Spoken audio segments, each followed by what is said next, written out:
What's going on? Yeah, I sent you the link on Messenger. See if you can join in. All right, peace.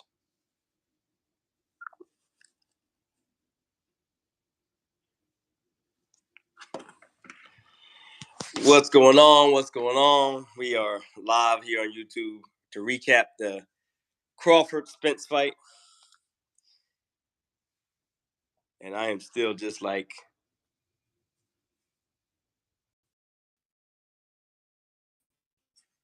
and didn't believe what happened. And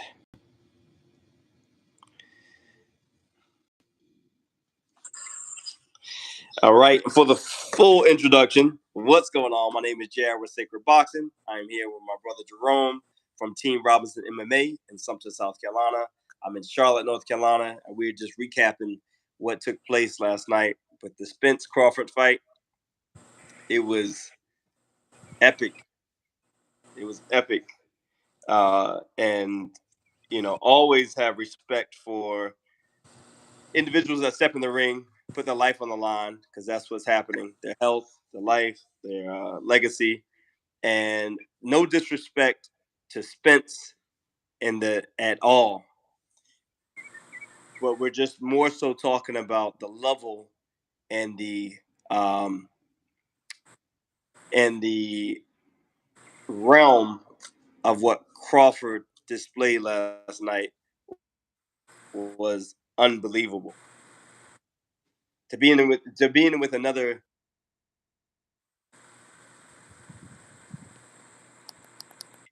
and walk like the way Crawford did.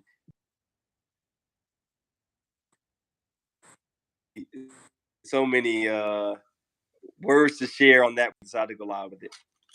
Well, how do you want to start off, Jerome? What was your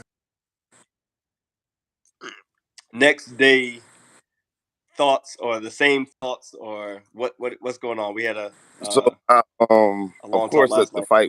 fight was definitely anticipated by fight fans as well as people who weren't fight fans who now got to learn who Bud is and who Spence is. And like you said, to reiterate, to piggyback off what you said about no disrespect to Spence, because people nowadays, especially with social media, they everybody plays Monday, Tuesday, Wednesday, Thursday, Friday, Saturday quarterback. So they say, I would have done this, I wouldn't have done that, I would have done this. And most of the people, whatever they talk about, have never even done it or wouldn't even have the heart to do it. So you can't just say Spence is a bum and you wish Bud would have just knocked him out. That's just crazy talk. So they do it because they love it, and they do it because they entertain the fans. So with that being said, now we can go ahead and give Bud his proper credit, because Bud is a whole savage. And I remember I probably watched every video leading up into this fight, and all the videos of them talking about their training camps and stuff. And then I remember seeing Bud on $1 Million Worth of Game, and Bud was talking to Gillian Wallow, and they were going through who's the best fighter, who has this. And anytime Terrence talks about his skills, he it's like he almost doesn't blink. He's supremely confident. He doesn't even entertain the thought of possibly losing. He's just what he's gonna do, how he's gonna do it. Look at my track record. Y'all say I ain't fighting nobody. All right, well, check out Saturday night to see what happens. Then he was talking to Gilly about, was it Danny Garcia? And then Gilly was trying to, of course, because Danny Garcia is from Philly, so and so was Gilly. So they were trying to say that Gilly was trying to big up Danny Garcia, and then Bud was like, "Well, who has he beat?" And so they were going back and forth debating it. And so while they're doing that, Wallow goes ahead and hits Danny on FaceTime. Danny picks up the phone. So Bud kept that same energy when Danny was on the phone on FaceTime. Then he wasn't. Most dudes were like, "Oh, Danny, what's up, man?" No, I was saying he didn't change a beat. He said, "Now, who have you beat?" And he said, "Well, a lot of people thought I beat such and such." So he's talking about who did Danny lose to? He lost to Spence. Lost to Spence. Lost to Did he lose to Porter? Did he lose to Porter? I can't remember. It was three particular names that came up. Three out of the top fighters that Danny lost to, and then Bud was like, "Didn't I tell you?" And then Danny almost had to like co-sign what Bud was saying. So they Right. thought that didn't work, so they hung the phone up, and then the rest of the interview went on just smooth and calculated. But when which I was pulling for Bud the whole time, but even I know that Spence is dangerous. If you look at, like, I put it on Facebook last night, a lot of people don't realize when Bud is on defense, he not when he keeps his high guard, he doesn't just keep his gloves up like this to protect his face. He stretches his hands like this, so you can actually see his glove. It's stretched like this, so he's using that to parry, to block, and then the mistake a lot of people make, especially novice fighters, is they have their hand clenched the whole time when they're throwing punches. His hand is open, and then right at the point of impact, he's closing, and he's just super accurate. So at the time he hits and his fist is closed, he's opening it right back up to get right back on defense, and he's calculated with his shots. He's not just out there winging them. So last night's performance was amazing. Yeah, exactly. Yeah, and just to reiterate, it was Keith Thurman, Sean Porter, Earl Spence that Danny Yep, lost. he So lost all three, and then Daddy was telling Bud, he's like, "Well, a lot of people felt I won it." He said, "But you didn't." But right. what did the judges say? We go back and forth and say who you thought he, won, but yeah. I was like, yeah, that was Mhm. much respect for Bud, the way he handled himself against three versus one. He was cool, calm, and collective. So, and Yeah. not to mention the dude. I said it jokingly, but he was so locked in and laser focused on his fight. Another interview he did, I think, on the Pivot podcast, they were like, "Come on, bro, you gonna get a little temp fade or a little tape up or something?" Bud's like, "I'm not worrying about my hair, man. Like, he ain't got time for no haircut. He ain't had time for no tattoos. He hit Yeah. I mean, him and they both didn't get their haircut. Look like Spence is just as rugged, but him yeah, being I just didn't see the same. Bud is a dog, man. He yeah. Eminem, and Yeah. he Yeah. locked it. I'm like, oh, this is hard. Nobody saw that coming. No, none of us saw that coming for sure. And then, he took moments at the time of the walkout and before he got into the ring to just stand in that moment. And I Yeah, think that uh, really brought it full circle for him. This is what he wanted for a lifetime, and he has it. He has the opportunity right now. The opportunity is that right there in front of him, and I think he surpassed the expectations and the uh, thoughts that people would have towards how he would do. Like on paper, it was 50-50, but most people knew that, not again, not disrespecting Spence at all, that Spence would, how he was going to come forward. yeah, And, there was a little mysticism as far as like how would Bud approach the fight. And it did talk about it prior to the fight, the first bell, that Crawford was going to stay in the southpaw stance. I hmm know I'm like, so I switch, but I know my defense suffers on the southpaw stance when I yeah, switch. Offensively, I feel like I'm pretty sound, but I know my defense suffers. But to see uh, Crawford just embody that, Crawford had that hand right here. Like, I'm catching yeah, anything that comes his way. I'm catching it, but don't yeah, even think about throwing it. he had him defensively. He was defensively astute in the short range, mid range, long range. Just like he just had a timer and knew exactly when Spence was going to throw and what he was going to throw. He didn't get hit with a lot. One of the frustrations I had, and I've had more sophisticated software, but to pull up the replay of the fight, there were moments where Spence would jab, jab, jab, jab, jab, and there was no left hand. And then Yeah, when he threw the left hand, it was a kind of like an overhand left, looking to go behind the ear or the temple of Crawford. And I thought that that straight left hand was there yeah, more so. Um, but it didn't come out, and it was early on. I was talking to Ra. He's the moderator on this live, but I was talking to him about just the uh what we were talking about. Um the idea that Spence and Crawford were even, or lot more people said that Spence is gonna knock him out just because of his size and how big yeah, he is. and that wasn't even a factor in the equation. Nah, you can tell. You can see once Spence realized how sharp and how quick Bud was. He gave him a lot of respect, and then to a lot of people's surprise, Spence was on his Spence was going backwards. Bud was coming forward because Yeah, Spence didn't know a lot of those shots that hit him. He didn't see him hit him, so he's like, yeah, man, I just can't keep hanging out in front of this guy. I don't know what he's going to throw with me because I'm not even seeing it coming. right, right, right. Yeah, and you can't help but to think about how much damage residually is left in Spence or from the accident with Yeah. Spence. He has a little bit of a southern drawl when he talks, but there's a lot of he's monotone as well, but there's a lot of questions. Like I even went back to the interview, not the interview, the video that where they had in the back room where they ran up on each other about 5 years ago. Years ago, yeah, Yeah, yeah. So then there was a lot more coherence in Spence yeah, and that showing on that video and how confident he was as well. He was confident going into this fight, but there were times where, like you said, Bud showed superior confidence and said, "I'm the better fighter. I have more skills than Spence. I'm gonna be the better fighter in the ring." Where Spence was like, "We'll see. I'm a dog. I'm a lion. That switch is gonna turn on." hmm And he said that switch is going to turn on, but we didn't see that necessarily. It was like that. He had that one style that was it made for a great fight. It made definitely his Spencer style made for a great fight coming forward.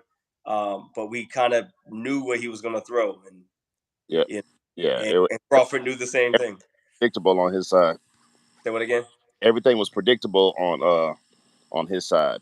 Yeah, yeah, yeah. So Ross said the Crawford's power was the X factor, and just he and I were talking like Spence has that blunt force. He wears people down over time.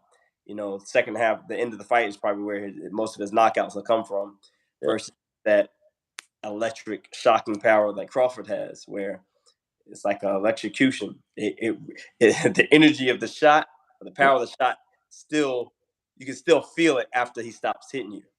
And then I'm sure I could be wrong, but I'm sure at some point Spence was expecting Bud to back up, and when he realized that Bud stood right in his face and was staying in the pocket, giving it to him, it was just like okay. And then Spence is used to coming forward, so now he's going backwards trying to Yep. fight, and he's not programmed for that. He didn't Yeah. know he Right. didn't with that situation. So and then Bud wasn't content with even though he was getting the best of the exchanges, even when Spence was kind of like bit down Yeah. trying to cover up, he was still touching that body right before the Right. ref came over to break Right. it. He was maximizing every encounter he could. Man, it was ridiculous. Right. Right. And so, like to your point, when you said Spence backing up, his balance, I think, suffered. It Yeah, looked like this kind of as sturdy as he is, it looked like he was more off balance, and it could be because he was backing up and may yeah. not used to backing up in those in most of his fights. Another thing I didn't like the. It was almost like when DC got knocked out by Bones Jones. He did an interview with Joe Rogan afterwards, and he was crying and not really making sense of stuff he was saying. Yeah. So even though Bud didn't knock him out, it was a TKO, but his head received way too much trauma. He already talks kind of slow anyway, so his head received a lot of trauma to be on there talking about thing and rematches and all that. Yeah. He could have said, and again, I'm being a Sunday morning quarterback. Yeah. He could have like, hey, big shout out to Bud. He had a hell of a performance. I'll see y'all next time. We're gonna go to the drawing board or something. But to sit there and try to actually think about it was bad, man. That didn't look good. Yeah. Yeah. Him and Coach Derek were pretty much in that same energy. Like we gotta get that back. We gotta get that back. And when they And laid, Spence been saying before December is like that's like next week. That is not gonna happen. yeah, man, There's no adjustments yeah, and that he's they can make. that one. Um, so and I did hear Derek talk about. I like the advice Derek gave him. Step around. He kept saying, "Step around, step around." Spence didn't do that. He got Yep. he got caught up in the back and forth right in front of Crawford.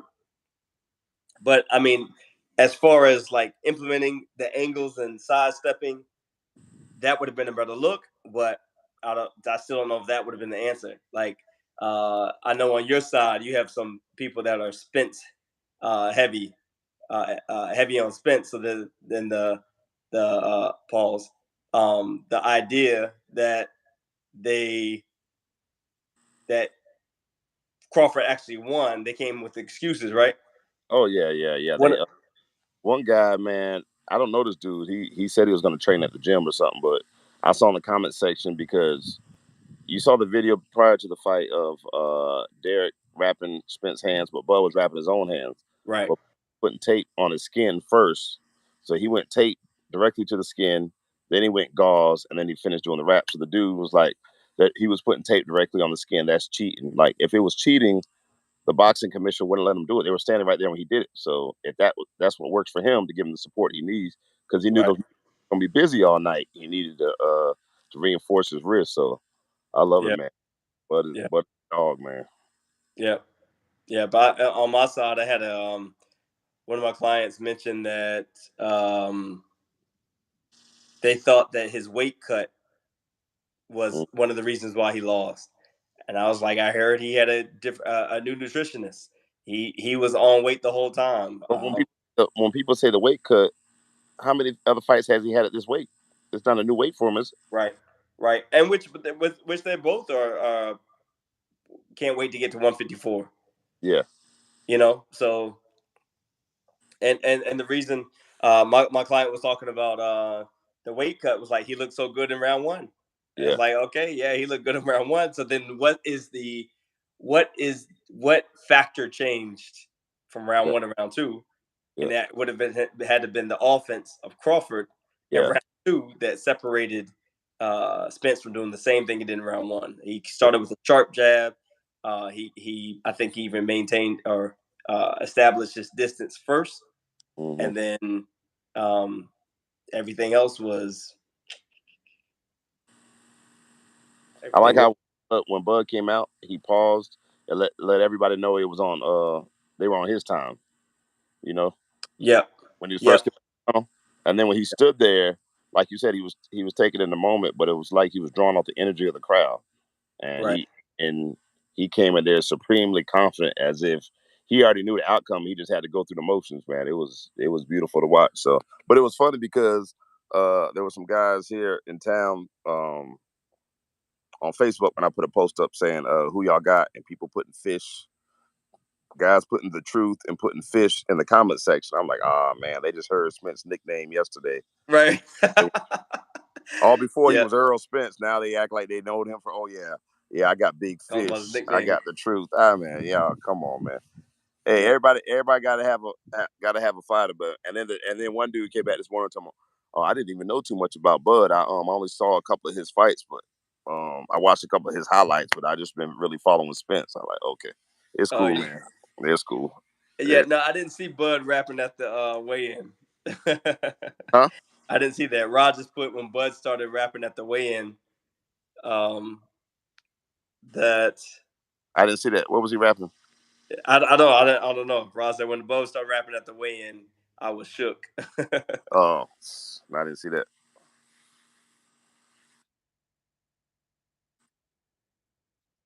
Concerned, but you know he Do what now? calibrated himself prior to the fight, and I definitely whatever energy that they both came Yeah. forward with, Crawford definitely calibrated himself. You know, took those pauses like you said, walk out right before he stepped in the ring, and it was showtime. So And um, then he came out with the I'm big on making sure you handle your business. So he did say he was gonna catch the big fish. So he came out with the big fishing net. Then he had the Prime, he had the iced out Prime logo, and he was drinking Prime in the ring. So that lets me know Prime cut him a nice big check for wearing their stuff out there. And they picked the right side right. to advertise. So that was smart marketing on his part, you know.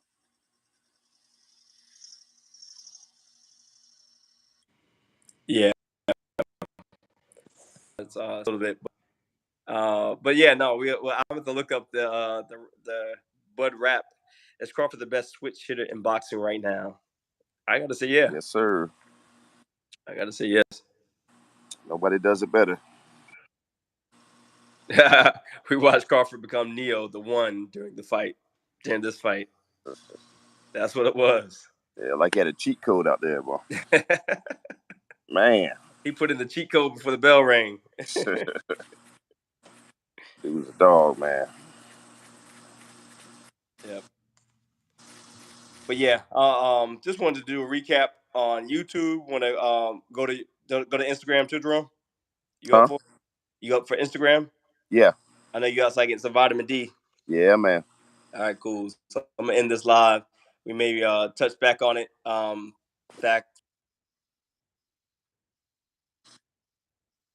on after my talking points, but the energy is still up from this fight, and we just wanted to keep that energy going until All right, peace. Until next time. Peace.